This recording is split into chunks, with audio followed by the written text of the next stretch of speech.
Assalamualaikum warahmatullahi wabarakatuh. Semoga semua kebaikan terlimpah kepada kita semua. Amin ya rabbal alamin. Suatu hari Baginda Raja merasa bosan, memutuskan untuk menjahili Abu Nawas. Ia memanggilnya ke istana dan berkata dengan suara yang serius, "Abu Nawas, aku sudah lama memperhatikanmu. Kamu selalu bebas melakukan hal-hal yang aneh dan lucu. Sebagai seorang raja, aku ingin mencoba cara baru untuk mendisiplinkan rakyatku. Jadi bagaimana kalau hari ini kamu yang mendapat tantanganku?" Abu Nawas pun tersenyum kecil mendengar tantangan itu. Ia tahu Baginda Raja sedang mencari hiburan, tapi ia juga menyadari bahwa ini adalah kesempatan untuk memberi pelajaran kepada Baginda Raja. Dengan tenang Abu Nawas pun menjawab, "Baiklah Paduka, tapi jika aku menurut dan melakukan perintah Paduka, bolehkah aku meminta Paduka ikut merasakan tantangan yang sama?" Baginda Raja pun tertawa dengan penuh percaya diri. "Tentu saja, aku tidak takut. Sebutkan saja tantangannya Abu Nawas." Abu Nawas pun berpikir sejenak. Ia berkata dengan senyum yang khas, "Tantangannya sederhana saja Paduka. Kita akan berdiri di alun-alun tanpa makan atau minum apapun hingga tengah malam. Dengan begitu kita bisa merasakan bagaimana hidup susah seperti rakyat kecil." Baginda Raja tertawa terbahak-bahak. "Hanya itu? Baiklah, tantangan ini terlalu mudah untukku."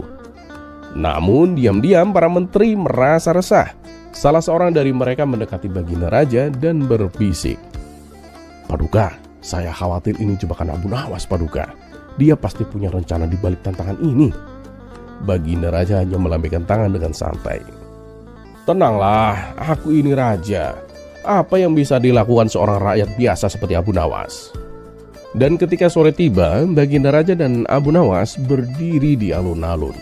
Orang-orang segera berkumpul untuk menyaksikan tantangan tersebut. Awalnya suasana penuh dengan canda tawa.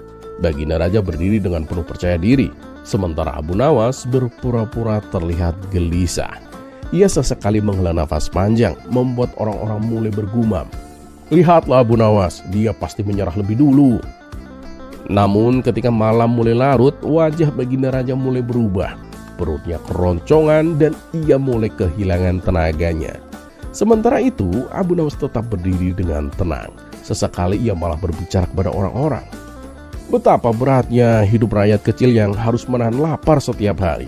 Bagaimana menurut kalian?" Orang-orang mulai berbisik-bisik, merasa bahwa Abu Nawas sedang menyindir Baginda Raja.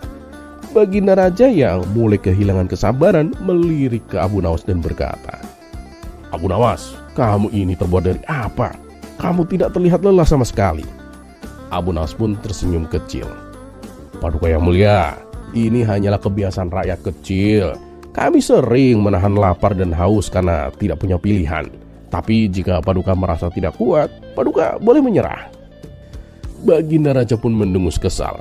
"Menyerah? Aku ini raja, tidak mungkin aku menyerah pada tantangan bodoh ini." Namun pada saat itu salah satu menteri mendekati Baginda Raja dengan cemas. "Paduka yang mulia, izinkan kami membawa makanan untuk Anda. Ini tidak pantas untuk seorang raja." Sebelum Baginda Raja menjawab, Abu Nawas pun menyela dengan suara lantang.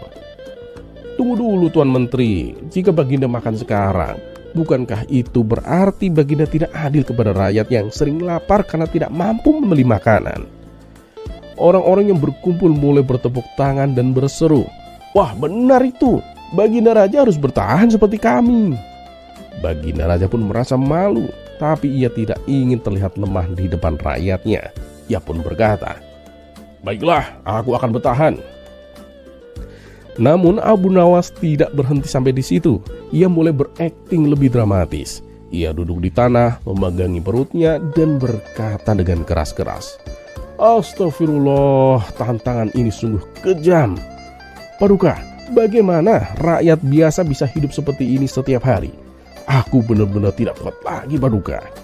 Melihat Abu Nawas yang tampak menyerah, Baginda Raja merasa lega. "Akhirnya kamu juga menyerah Abu Nawas."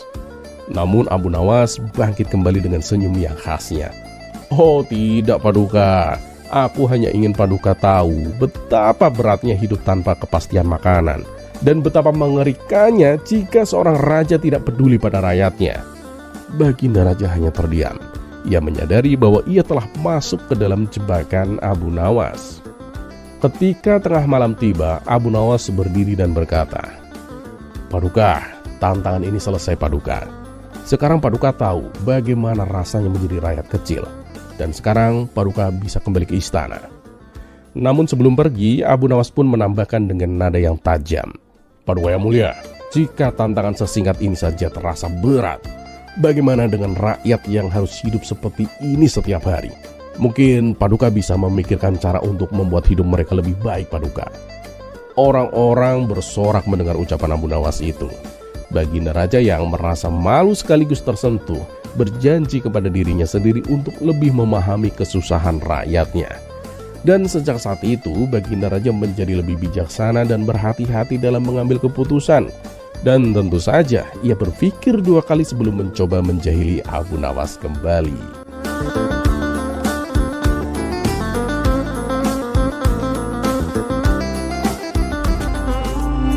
Kisah selanjutnya.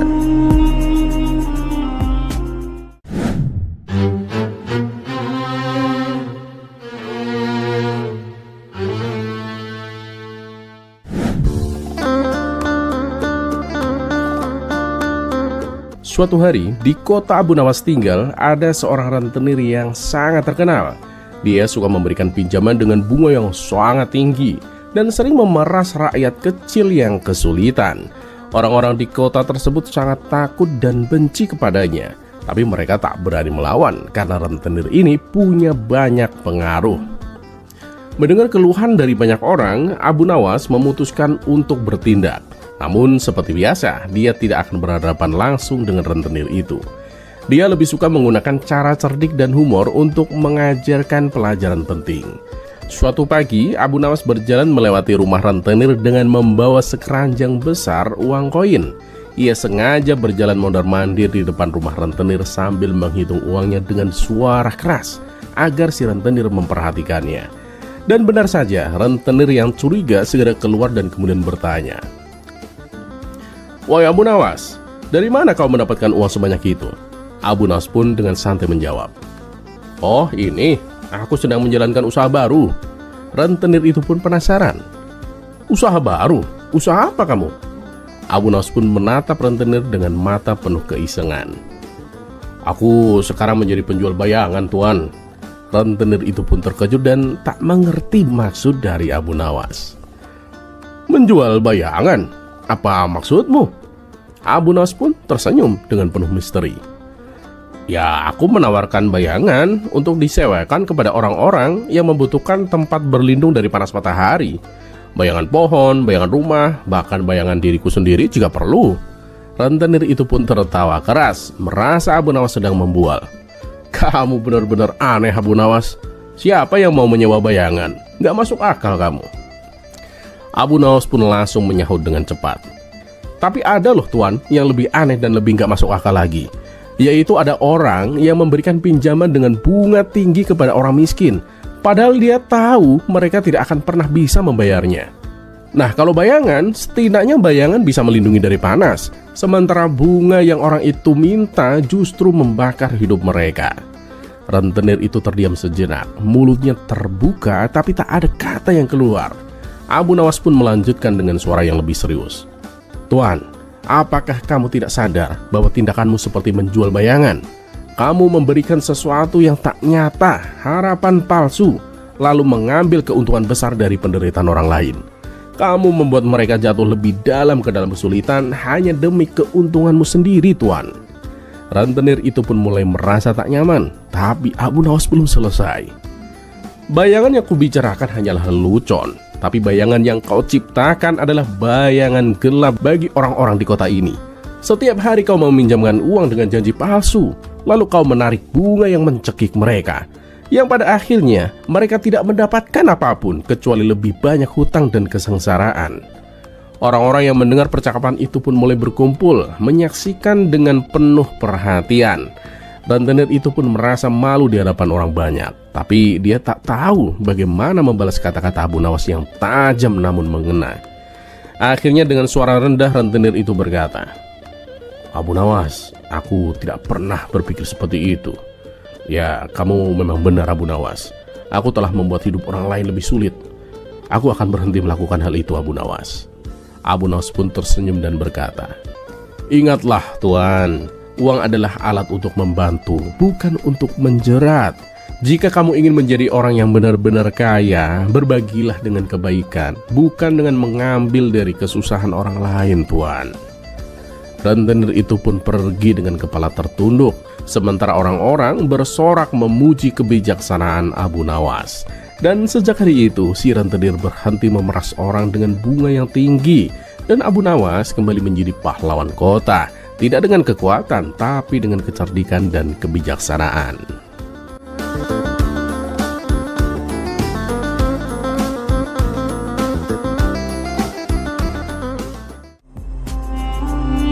Kisah selanjutnya.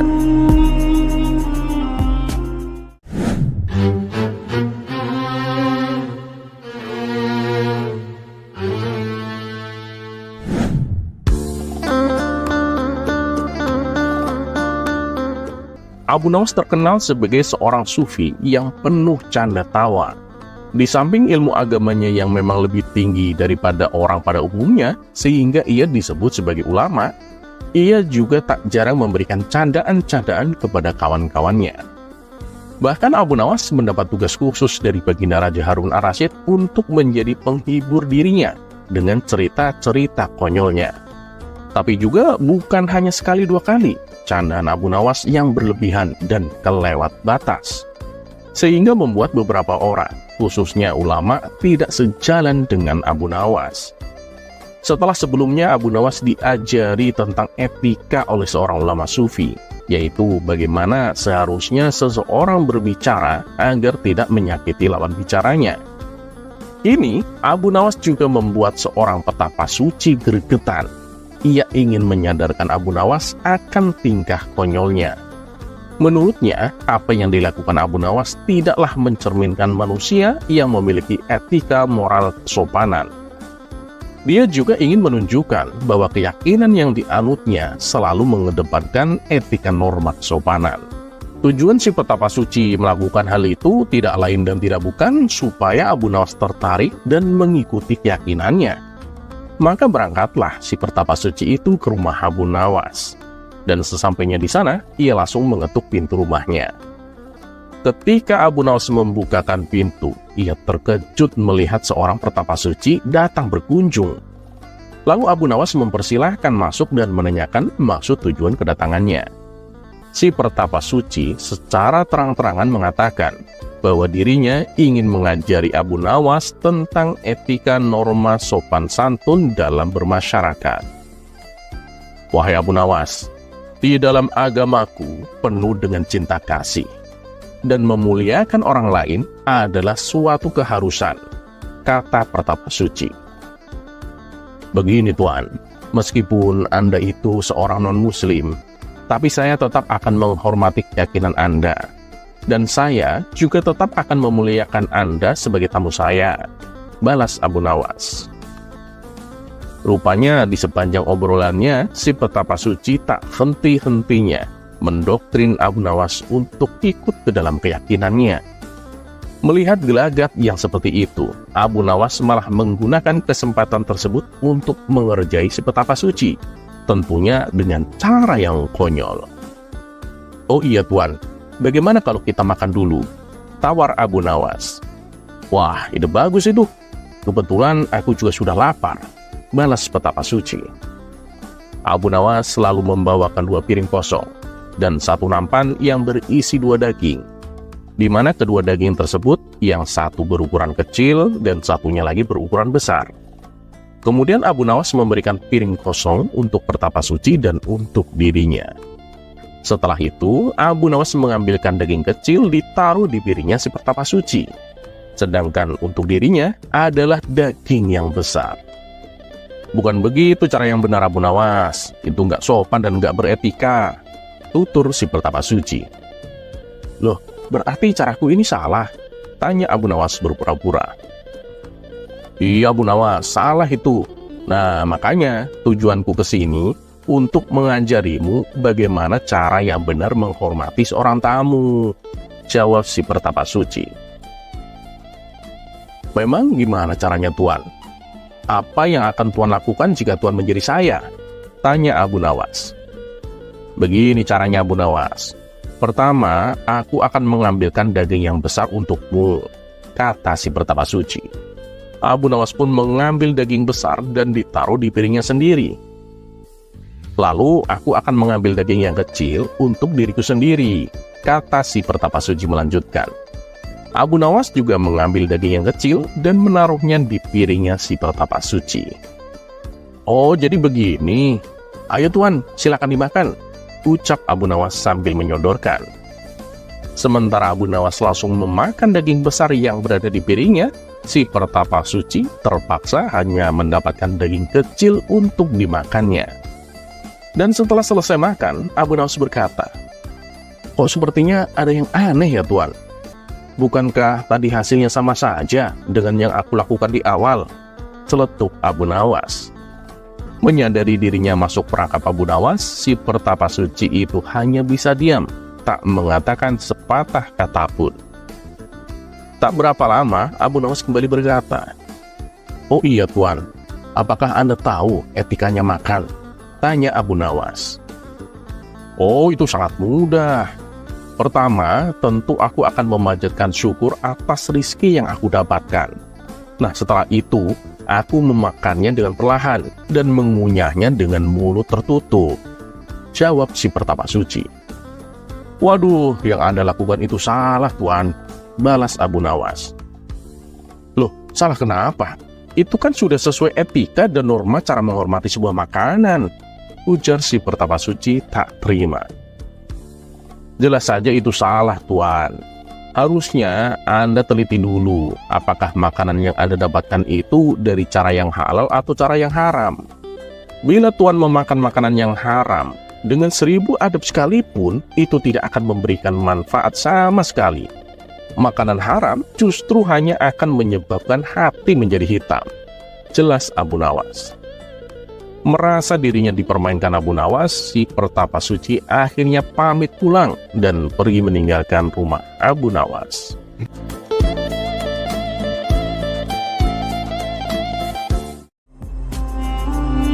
Kisah selanjutnya.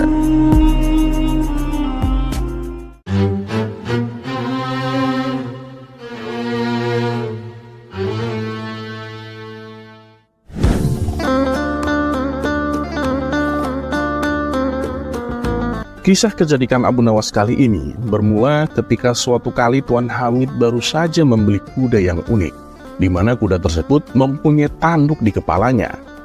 Dan itu merupakan hewan yang sangat langka. Kuda Tuan Hamid ini pun langsung membuat gempar para warga.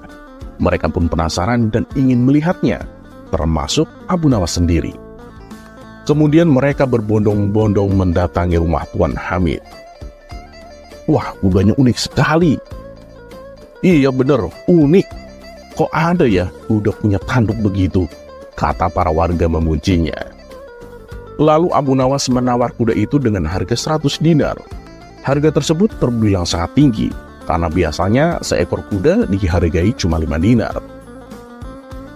"Wah, kamu serius Abu Nawas?" tanya Tuan Hamid memastikan. "Ya, seriuslah Tuan. Mau dijual apa enggak?" kata Abu Nawas balik bertanya. Mendapatkan uang sebanyak itu, tentu saja Tuan Hamid langsung menyetujuinya. "Baiklah Tuan Hamid, besok aku kesini lagi. Aku bayar sekalian mengambil kudanya," ujar Abu Nawas. Namun nasib sial menimpa Tuan Hamid. Kuda yang rencananya akan dijual itu tiba-tiba mati tanpa sebab. Dan pada keesokan harinya, Tuan Hamid segera memberitahu kepada Abu Nawas. "Maaf Abu Nawas, kudanya mati. Gak tahu kenapa. Padahal kemarin itu masih sehat bugar," kata Tuan Hamid kecewa. "Oh, gak apa-apa Tuan, tetap aku beli," balas Abu Nawas seperti tanpa beban. Mendengar hal itu, Tuan Hamid pun menjadi bingung. "Kamu yakin Abu Nawas? Emang gak rugi kamu?" tanya Tuan Hamid penasaran. Namun Abu Nawas tetap bersikeras untuk membeli kuda tersebut. Karena terus-terusan didesak, Tuan Hamid pun akhirnya setuju. Setelah menerima pembayaran dari Abu Nawas, Tuan Hamid kembali berkata, "Abu Nawas, coba kasih tahu aku, apa alasanmu? Kok tetap mau membeli kuda yang sudah mati?" tanya Tuan Hamid. "Waduh, maaf Tuan Hamid, ini saya lagi buru-buru mau ke istana. Nanti sore deh aku jelasin," jawab Abu Nawas. Ia pun lalu pergi dengan membawa kudanya yang sudah mati itu ke istana. Ketika waktu sudah menjelang sore, dengan wajah bertumpuk rasa penasaran, Tuan Hamid pergi menuju rumah Abu Nawas. Ia ingin tahu untuk apa kuda yang sudah mati kok dibeli Abu Nawas. "Ya Abu Nawas, sekarang coba tolong kasih tahu aku, untuk apa kamu membeli kuda yang telah mati itu? Terus kamu juga kasih harga yang mahal, 100 dinar. Nggak rugi kamu?" minta Tuan Hamid dengan menggebu-gebu. "Oh itu, begini Tuan Hamid. Jadi kemarin itu, waktu di istana, aku menggelar undian kepada para menteri. Dan untuk mengikuti undian itu, harus membayar 20 dinar, kata Abu Nawas. "Undian? Undian kayak gimana Abu Nawas?" tanya Tuan Hamid. "Undian untuk mendapatkan kuda bertanduk, Tuan. Nah, para menteri yang mendaftar itu ada 20 orang. Jadi semua uang pendaftarannya itu 400 dinar, terang Abu Nawas. "Wah, cerdas itu. Tapi tunggu, emang mereka nggak kecewa mendapat kuda yang telah mati?" tanya Tuan Hamid. "Wahai Tuan Hamid, yang namanya undian, pemenangnya pasti cuma satu. Dan yang kecewa ya paling pemenangnya ini. Nah, biar hilang kecewanya, aku kembalikan uangnya yang 20 dinar. Ia pun pergi dengan tenang," jawab Abu Nawas. Sontak Tuan Hamid tertawa mendengar kecerdikan Abu Nawas.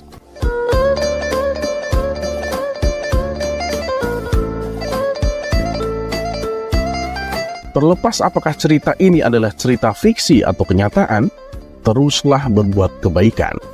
Karena ketahuilah, kita mungkin tahu berapa umur kita sekarang, tapi tak ada yang tahu berapa sisa umur kita. Dan seperti biasa, terima kasih. Wassalamualaikum warahmatullahi wabarakatuh.